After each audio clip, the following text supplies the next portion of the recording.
না?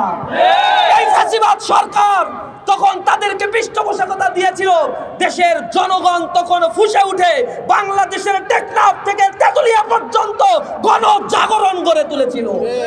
প্রত্যন্ত এলাকাগুলোতে তারা কণ্ঠস্বর উচ্চকিত করে বলেছিল যে এই নাস্তিক ব্লগারদের বিচার নিশ্চিত করতে হবে। সেই বিচারের দাবিতেই এই শাপলা চত্বরে তারা 5ই মে জড়ো হয়েছিল।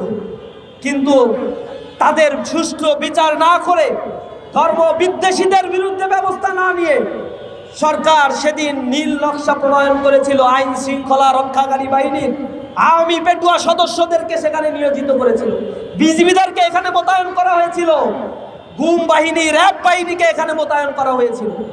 এরপরে তারা নতুন নকশা করে গভীর রাতে রাত 2:15 সময় তারা সকল আলো নিভিয়ে দিয়ে গণহত্যাকাণ্ড এখানে ঘটানো হয়েছিল।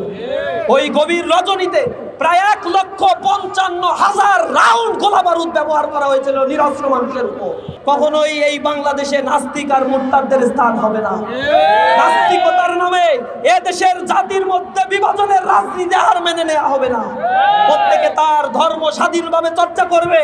যারা মুক্ত মনের চর্চা করতে চান তাদের মুক্ত মনের চর্চা অবশ্যই কাউকে আঘাত করে বা হে প্রতিপন্ন করে করা যাবে না। শাপলার এই গণহত্যাকাণ্ড ফ্যাসিবাদ হাসিনাকে এই দেশে ফ্যাসিজম কায়েমের প্রথম পদক্ষেপ হিসেবে সে এই টেস্ট কেসটি খেলেছিল। তার এই কর্মকাণ্ড মূলত শুরু হয়েছিল বাংলাদেশ থেকে আলেম ওলামাদেরকে নিশ্চিহ্ন করে দেওয়ার জন্য।